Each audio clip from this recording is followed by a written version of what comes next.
함께 한번 기도하겠습니다.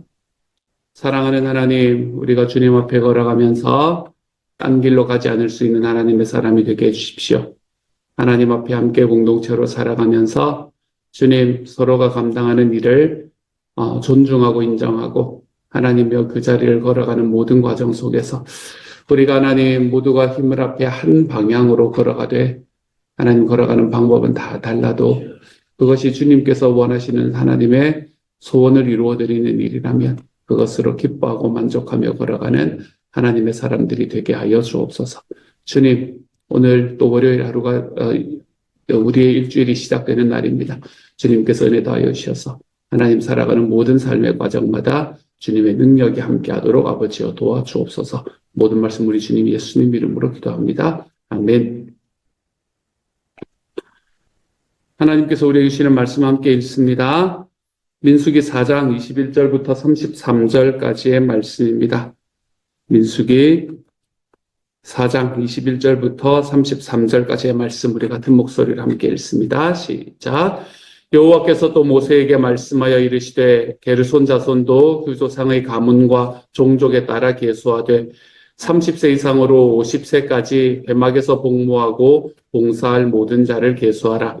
게르손 족속의 할 일과 맬 것은 이러하니 곧 그들이 성막의 기장들과 회막과 그 덮개와 그 위에 해달의 가죽 덮개와 회막 휘장문을 매며 뜰의 휘장과 성막과 제단 사방에 있는 뜰의 휘장문과 그 줄들과 그것에 사용하는 모든 기구를 매며 이 모든 것을 이렇게 맡아 처리할 것이라. 게르손 자손은 그들의 모든 일, 곧 맬 것과 처리할 것을 아론과 그의 아들들의 명령대로 할 것이니 너희는 그들이 맬 짐을 그들에게 맡길 것이니라. 게르손 자손의 종족들이 회막에서 할 일은 이러하며 그들의 직무는 제사장 아론의 아들 이다말이 감독할 짐이라. 너는 므라리 자손도 그 조상의 가문과 종족에 따라 계수하되 30세부터 50세까지 회막에서 복무하고 봉사할 모든 자를 계수하라. 그들이 직무를 따라 회막에서 할 모든 일, 곧 그 맬 것은 이러하니 곧 장막의 널판들과 그 띠들과 그 기둥들과 그 받침들과 뜰 둘레의 기둥들과 그 받침들과 그 말뚝들과 그 줄들과 그 모든 기구들과 그것에 쓰이는 모든 것이라. 너희는 그들이 맡아 맬 모든 기구의 품목을 지정하라. 이는 제사장 아론의 아들 이다말의 수하에 있을 므라리 자손의 종족들이 그 모든 직무대로 회막에서 행할 일이니라. 아멘. 하나님께서 이제 백성들이 아직까지 출발하지 않았거든요. 아직 시내산에서 출발하지 않았습니다. 시내산 출발은 민수기 10장 11절 우리가 지금 성경 통독할 때는 이미 출발을 했는데 큐티는 아직 출발하지 않았습니다. 이제 같은 책을 이렇게 지금 같이 가고 있으니까 이제 그런 그게 생기는데 어쨌든 이제 출발하게 되면 어떻게 백성들이 걸어갈 것인가라는 것을 지금 계속해서 이야기를 하고 있습니다. 그리고 난 다음에 이제 백성들을 그거 하고 난 다음에 계수하고 난 다음에 그들에게 행해야 될 일을 하나씩 이렇게 주고 있는 말씀을 우리는 계속해서 읽고 있습니다. 백성들에게 모두 다 이야기를 하고 어떻게 진행하라, 누가 먼저 가고 누가 나중에 가고 이런 것들을 쭉 이야기를 해주고 난 다음에 이제 제사장이 어떻게 할 것인가라는 것을 마지막으로 지금 이야기를 하고 있는 상황이거든요. 그 중에서 민수기 우리가 읽었던 민수기 4장은 레위의 세 아들이었던 고핫과 게르손과 므라리 이 세 자손이 감당해야 될 구체적인 임무 그걸 우리에게 이야기를 해주고 있습니다. 어제 우리가 고핫에 관한 이야기를 함께 나누었고요. 오늘은 게르손과 므라리 자손이 감당해야 될 역할이 무엇인가라는 것을 우리에게 이야기를 해주고 있습니다. 기본적으로 레위 지파는 전쟁에 참여하는 사람들은 아니었습니다. 이제 백성들을 나눌 때는 보통 전쟁을 어떻게 할 것인가라는 것에 관한 이야기로 그리고 이제 행진을 어떻게 할 것인가 그리고 머물 때는 어떻게 머물 것인가 이 세 가지에 관한 이야기를 함께 나누었지만 이 레위 자손들은 전쟁에 나갈 사람이 아니라 하나님의 회막을 어떻게 섬길 것인가 이제 이걸 가지고 이야기를 하는 사람이라는 점에서 좀 차이가 있는 것을 보게 됩니다. 오늘은 이제 이 게르손 자손과 므라리 자손 이 두 사람에 관한 이야기를 하고 있는데 이스라엘의 열두 아들 중에 레위라는 사람이 있었고, 이 레위에게는 세 명의 아들이 있었습니다. 세 명의 아들이 바로 아까 말씀을 드렸듯이 고핫이라는 사람, 게르손이라는 사람, 무랄이라는 사람입니다. 근데 창세기 46장 11절의 말씀을 보면 이 순서가 조금 다르게 돼 있는 걸 보게 됩니다. 창세기 46장 11절의 말씀을 보면 레위 아들은 게르손과 고핫과 무랄이다라고 이야기를 합니다. 그러니까 누가 그거일 건가 하면 맏아들인가 하면 게르손이 맏아들이었습니다. 게르손이 맏아들이었는데 지금 장남을 앞서서 고핫 자손의 임무에 대해서 먼저 이야기를 합니다. 물론 이제 그것이 고핫 자손이 맡은 임무가 성막을 이제 세우고 해체하는 데 있어서 먼저 해야 되는 일이라서 그랬다라고 이야기할 수도 있습니다. 그런데 어쨌든 먼저 해야 되는 일이면 그때 당시의 상황으로 보면 누가 맡는 게 당연한 건가 하면 장자가 맡는 게 당연한 거 아니겠습니까? 그렇죠? 그때 당시에 장자라고 이야기하면 다른 모든 형제들보다 재산도 2배를 받고 그만큼 책임도 많이 지는 게 이제 장자의 가문이었는데, 그런데 오늘의 말씀, 우리가 읽은 민수기의 말씀을 보면 이 장자인 게르손 가문은 고핫 가문보다는 좀 떨어지는, 순서에 있어서 좀 떨어지는 일을 맡게 된 것처럼 보이는 그런 말씀을 우리가 만나게 됩니다. 고핫이라는 사람이 너무나 뛰어나서 그랬다라고 이야기할 수도 있겠지만, 저는 이 말씀을 바라보면서 게르손 가문의 게르손이라는 사람이 처음에 이 이야기를 들었을 때 요즘 우리로 생각하면 얼마나 짜증이 났을까 이런 생각을 제 마음에 해보게 됩니다. 우리가 어디에 가서 요즘에 우리 모습을 생각해 보면 어디에 가가지고 내가 저 사람보다 떨어지는 게 뭐야? 라는 생각을 하게 될 때 누군가의 이름만 나보다 먼저 불려도 기분 나빠하는 그런 세상을 우리는 살아가고 있거든요. 누가 먼저 불리느냐, 이런 것 가지고. 내가 더 낫냐, 안 낫냐, 이런 이야기하고. 그리고 어제 설교에서도 말씀드렸지만 끊임없이 나를 위해, 나 이야기하면서 살아가는 세상이 지금 우리가 살아가는 세상입니다. 그렇게 살아가는 것이 당연하다고 어쩌면 그렇게 살아가야 주변 사람들이 나를 우습게 보지 않는다. 그렇게 살지 않으면 우리가 살아가는 과정 속에서 이익들 하나도 누리지 못하며 살아간다고 그렇게 이야기하는 문화 속에, 세계관 속에 우리는 살아가고 있습니다. 사람들이 너를 우습게 보게 하지 마라. 이런 이야기가 너무 당연해지는 세대를 살아가고 있습니다. 이런 세대의 눈으로 오늘의 상황을 바라보면 이 게르손 가문은 다 때려치워라고 이야기를 해도 아무런 문제가 없을 만한 그런 상황이었던 것처럼 보이기도 합니다.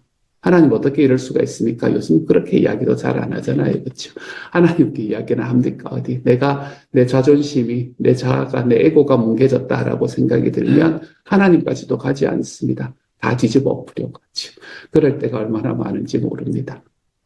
그런데 오늘의 게르손 자손은 뭐를 이야기를 하나 하면 자기가 첫 번째 주어졌든지 두 번째에 주어졌든지 자기 일이 가장 중요한 일이라고 하나님께서 이야기를 하든지 그렇지 않든지 게르손 자손은 그 일들을 맡고 자기 일을 신실하게 감당하는 사람이었다는 것을 볼 수 있게 됩니다. 협력하여 선을 이루면 그것으로 만족이다. 이야기를 하는 이 게르손의 이 마음은 지금 현대를 살아가는 나 이야기하면서 살아가는 나를 봐달라고 내가 너보다 못한 게 뭐냐고 끊임없이 이야기하고 있는 그런 지금의 시대로 바라보면 우리가 우리의 마음속에 좀 어떻게 보면 좀 이상하게 그리고 어떻게 보면 좀 부러운 마음을 가질 수 있을 만한 그런 마음인 것 같습니다. 게르손 자손은 이때부터 시작을 해서 광야 40년을 거치면서까지 참 열심히 자기의 사역을 잘 감당했던 것 같습니다. 게르손 자손은 이처럼 오늘의 말씀에서 일어났던 이 일을 넘어서 40년의 광야 생활을 다 마치고 가나안 땅에 결국에 들어갔습니다.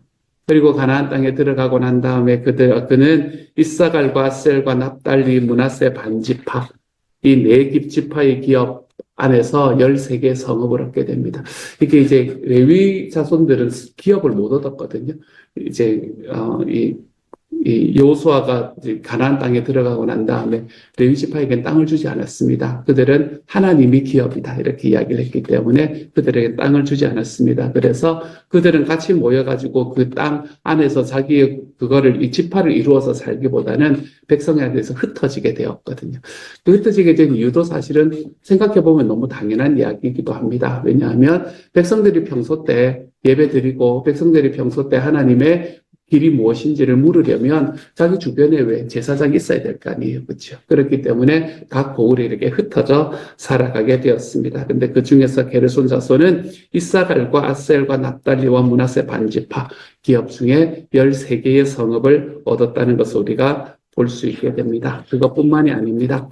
나중에 다윗 왕이 이제 이스라엘의 왕이 되었을 때에 예루살렘으로 법궤를 옮길 때에 그때 게르손 자손의 후손 중에서 130명이 거기에 참석했다라고 이야기를 하는 본문이 있습니다. 그뿐만이 아닙니다.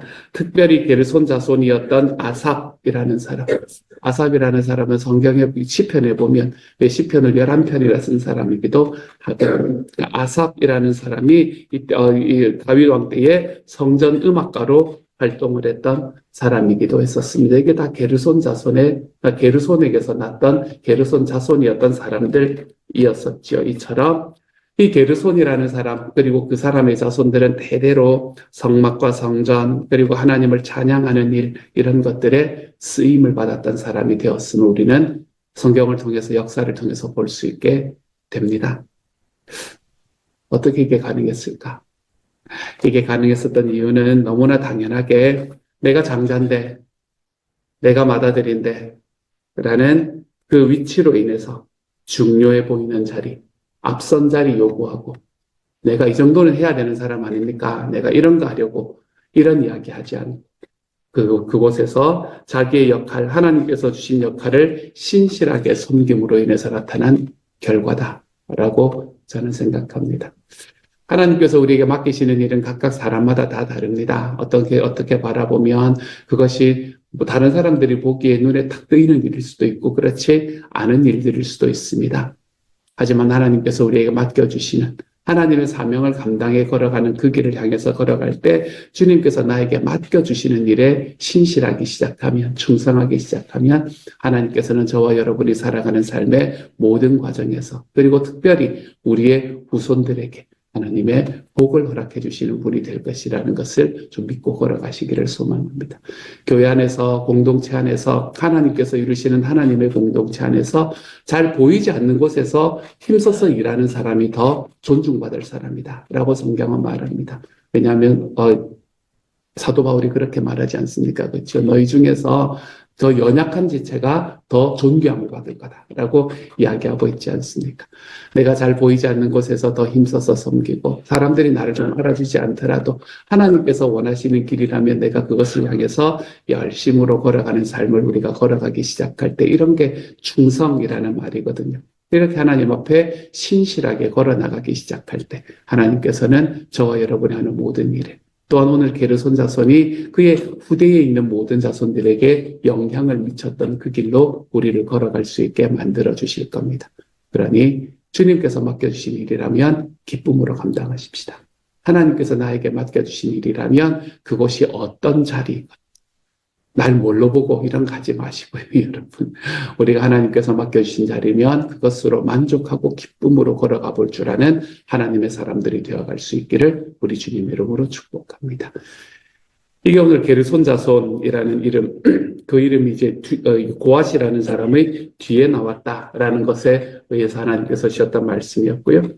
두 번째 주셨던 말씀은 뭔가 하면 고핫도 게르손도 무라리 자손도 모두 다 계수를 하는데 23절에 바라보면 30세 이상으로 50세까지 회막에서 복무하고 봉사할 모든 자를 계수하라 이렇게 이야기합니다.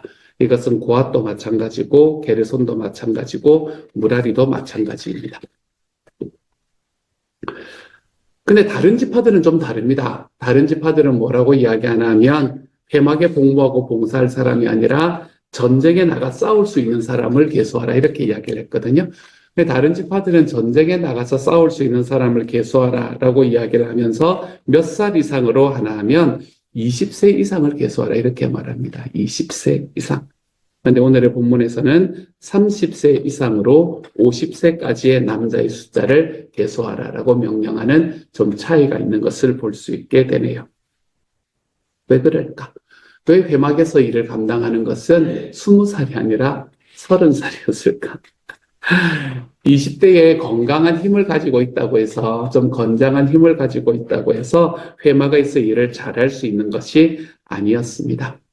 50대의 경험과 지혜가 있다고 해도 그 개인의 선택과 취향에 따라서 회막에서 일할 수는 없었습니다. 회막에서 일한다라는 것은 나이를 제한했는데요. 그 나이를 제한함으로 인해서 우리에게 말해주는 것은 뭔가 하면 회막에서의 일은 인간적인 경험, 인간적인 힘, 인간적인 지혜 같은 것을 알 수 있는 게 아니다라는 걸 우리에게 보여주는 말씀인 것만 같습니다. 우리가 어제 말씀 이제 고아자손의 이야기를 하면서 했던 이야기 중에서 있었던 이야기 중에서 이 성막의 기물들을 잘못 건드렸다가는 목숨을 잃을 수도 있다. 이제 이런 이야기를 어제 말씀에서 했었거든요. 성막의 기물을 잘못 건드렸다가는 목숨을 잃을 수도 있었기 때문에 이 성막에서 일한다라고 성막을 위해서 일한다라는 것은 이 안에서 영적인 분별력, 이것이 필요한 것이 바로 이곳에서 일하는 일하는 사람들의 특징이 되어야만 했습니다. 그리고 이들은 좀 성숙함을 가지고 있어야만 했죠.